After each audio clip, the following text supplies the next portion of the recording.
Hi Sahabat Kompas TV, today is a great day to talk about maritime and its underwater cultural heritage. That's why I'm here today at Yacht America event to talk more about it with the expert, marine archaeologist Dr. Jennifer McKinnon.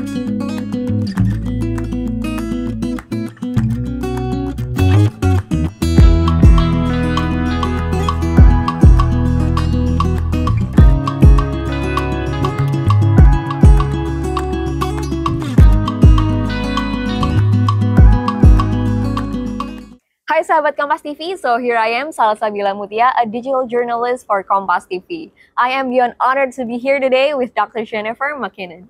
Good afternoon, Dr. Jennifer. How are you? I'm good. Thank you for taking your time to be here with us today.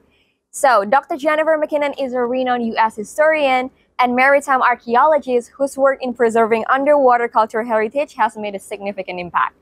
Currently, she is collaborating with the Indonesian government on a pivotal project to establish a maritime conservation zone for the USS Houston, a ship that sank in Indonesia during the World War II. So, Dr. Jennifer, can you tell us a bit about your background and what led you here to promote the preservation of underwater cultural heritage? Sure. So I'm a maritime archaeologist who's been working on World War II sites for about 20 years now. All around the world. I've worked in the Pacific and in Europe and the Australian waters. And so I have focused a lot on Japanese and US shipwrecks and aircraft. And so that experience, I think, is what brings me here today to help sort of continue the conversations about protecting the USS Houston and just making sure that we're continuing to raise awareness about the need to protect it and develop the site possibly into a protected maritime conservation zone. Okay, so what specific role are you playing in the efforts to preserve underwater cultural heritage in Indonesia? So I think the collaboration between maritime archaeologists who are colleagues of mine and I've known for 15 years and kind of just working through our networks to make sure that I come from an academic background, but there are folks that I know who are working in ministries here and also doing PhDs in Australia at a university that I worked at and taught at before. And so kind of pulling together those folks to continue to talk about the need for preserving the site so that it isn't, impacted by looting in the future. Yeah, because I think this topic is interesting because from what I read, Indonesia is home to hundreds of shipwrecks from World War II. And if I'm not mistaken, UNESCO reported that around 5,000 ancient ships were sunk in Southeast Asia, and 10% of them are estimated to be in Indonesian waters. Yeah. And you, on the other hand, have led a number of World War II conflict heritage projects, right?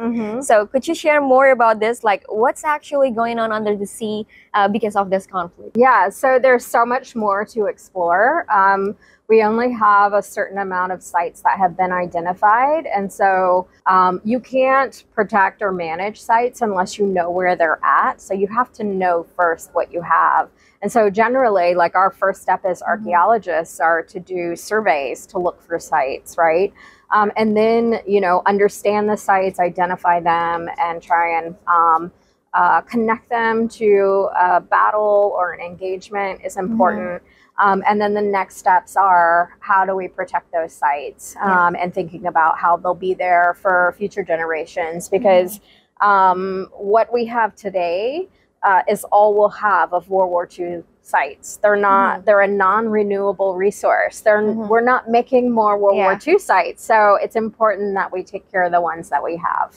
Okay, so given your collaboration with the Indonesian National Innovation Research Agency and the Indonesian Ministry of Marine Affairs and Fisheries, what aspects does this partnership encompass?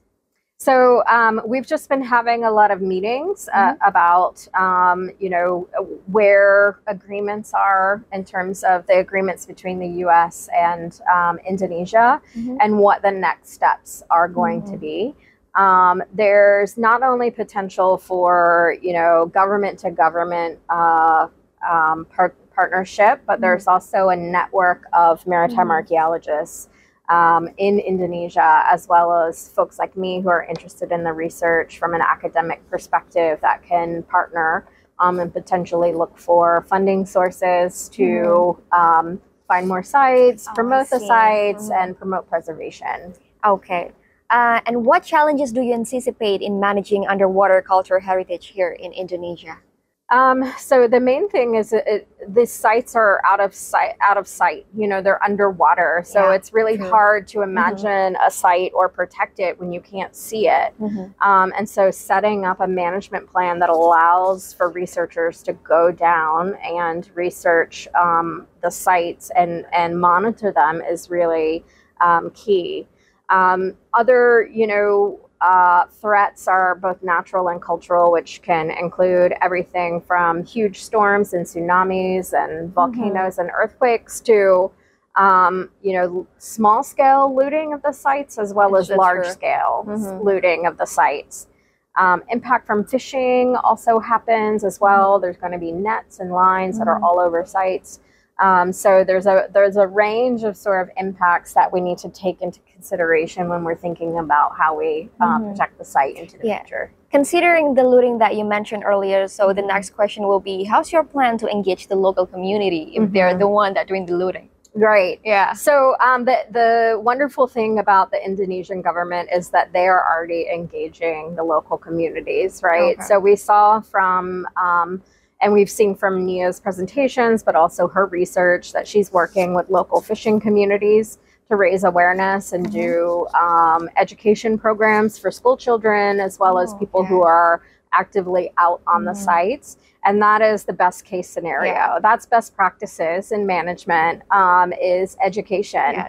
Because education leads to understanding, which leads to stewardship. And so that process has to happen in order for true and effective management to take place. Okay, so the last question will be, what long-term impact do you hope this project will have on the preservation of underwater heritage, especially in Indonesia? So my long-term hope, I'll give you a short and a long-term. My short-term is actually that the site will be listed or gazetted as a protected area. And my long-term hope is that a solid management plan that includes both the U.S. and Indonesia is put in place to protect the site over the length of its history and for generations to come. Okay, wow. Thank you so much, Dr. Jennifer McKinnon, for sharing all your valuable insights with us today. It's really exciting to see how this initiative will shape the future of underwater heritage preservation, especially that is here in Indonesia. We sincerely hope that all parties involved in this amazing project can come together to realize this aspiration. Thank you so much, Dr. Jennifer. Thank you. So, sahabat Kompas TV, thank you for watching us today. We hope that today's interview has been both enlightening and informative. We look forward to seeing you at our next event. Bye-bye.